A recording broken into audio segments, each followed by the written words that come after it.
September 20th, 1939, World Heavyweight Champion Joe Louis would knock out Bob Pastor from the Bronx, New York. He would take him out in 11 rounds in Detroit, Michigan. It was in his defense of the World Heavyweight Championship crown. Now, this fight was scheduled for 20 rounds. The referee would step in, stop the contest in 38 seconds in the 11th round, in front of an audience of 33,868 spectators. Now, they would collectively contribute $347,870 in behalf of these two men. 25-year-old Joe Louis stood 6 foot 1.5 inches. He weighed 200 pounds. He would have a 76-inch reach, and he would walk into the ring with a record of 39 wins, 1 loss, and 33 knockouts. It would be his 8th title defense. He would collect $118,400 for that fight. Bob Pastor was also 25 years old, but he stood 5 foot 11.5 inches, and he weighed 183 pounds. He had a 76 reach as well. And he made $51,800 for his purse. Walked into the ring with a record of 38 wins, 4 losses, 4 draws, and 13 knockouts. And these two men would produce a radio broadcast of $17,500. Not a bad night's work for these two men. Great payday.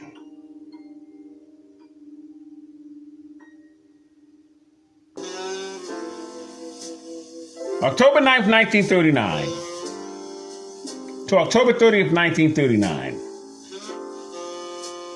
Henry Armstrong would have 5 title defenses. Yes, he would defend his welterweight championship crown 5 times in October. Against 27-year-old Scott Howard, had a record of 66 wins, 44 losses, 12 draws, and 13 knockouts. And Armstrong had 90 wins, 13 losses, 7 draws, and 66 knockouts. He would face 27-year-old Manfredo Alfredo. They called him Al Manfredo. Armstrong was 29 years old. Now, Manfredo had a record of 74 wins, 22 losses. Armstrong had 89 wins, 13 losses, 7 draws, and 65 knockouts. Manfredo had 13 knockouts to his record. Armstrong would also be in the ring with Jimmy Garrison. Now, Jimmy Garrison was known as the Mud Flats Kid. He was born March 21st, 1912, Kansas City, Missouri. He died April 18th, 1966, in Kansas City, Missouri. Fought from 1934 to 1944. Had a total bout career of 101 fights, 66 wins, 24 losses, and 18 knockouts. December 11th, 1939. He would fight at the Cleveland Arena. The referee was Benny Leonard. And it would be against Jimmy Garrison, who was 27 years old, stood 5 foot 6 inches. He was a light and a welterweight. Had a 67-inch reach. Had a record of 36 wins, 12 losses, 4 draws, and 9 knockouts. Armstrong was 5 foot 5.5. He was a welterweight at this point. He was champion. Also had a reach of 67 inches. But he had a record of 103 wins, 13 losses, 7 draws, and 68 knockouts. October 30th, 1939. On a Monday night, Municipal Auditorium. Be in the ring with 29-year-old Baby Poncho. Now, he stood 5 foot 6 inches. He was a lightweight and a welterweight. Had a 66-inch reach. Had a record of 97 wins, 54 losses, 16 draws, and 49 knockouts. Armstrong was 29 years old as well. You know his height and reach. He had a record of 102 wins, 13 losses, 7 draws, and 67 knockouts. October 20th, 1939, at the Civic Auditorium. Be in the ring with Richie Fontaine, who was 23 years old at that time. He stood 5'4.5 inches. Had a record of 40 wins, 20 losses, 10 draws, and 15 knockouts. He himself was 29 years old. Stood 5'5.5 inches. But he had a record of 100 wins, 13 losses, 7 draws, and 66 knockouts. Armstrong did all this in 1 month.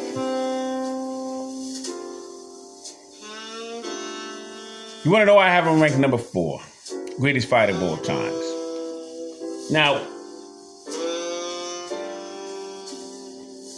Scott had a record of 66 wins with 44 losses. You have to understand something. He has 66 wins. Leave it alone. You don't have to talk about the 44 losses. He has 66 wins. And these are the kind of fighters that Armstrong would face for his welterweight championship in 1 month, 5 times. Incredible. Now, we're about to leave the era of 1939. We're heading into the 1940s.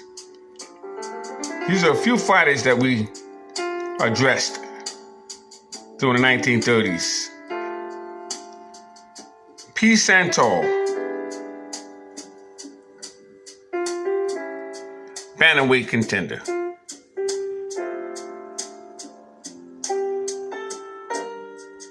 Pretty good fighter was this young man.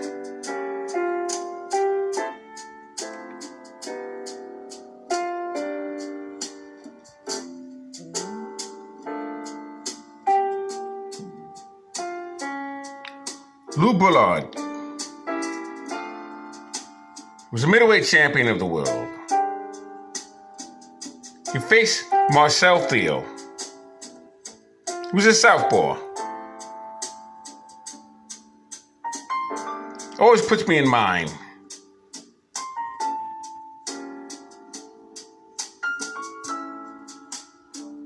Vito Enfermo.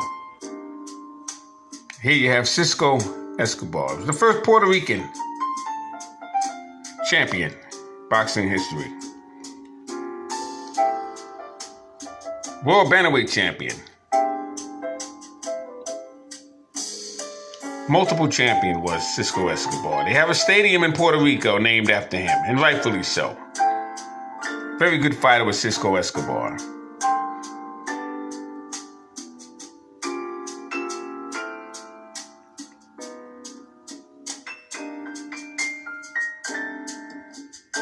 One of these videos, I'll show you my entire ring collection.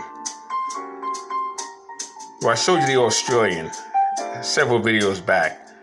I'll show you the Japanese. I don't think anybody can show you that. I have that one. I'll show you the one from Nat Flasher.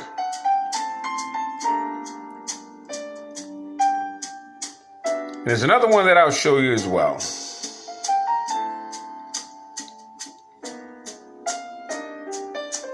Canadian ring. You'll be shocked when you see that collection. So hang in there with me. This is Scrapbook Boxing Museum of the Forgotten Fisticuffs series. All great fights and all great fighters will never be forgotten on my channel. Let's look at another video.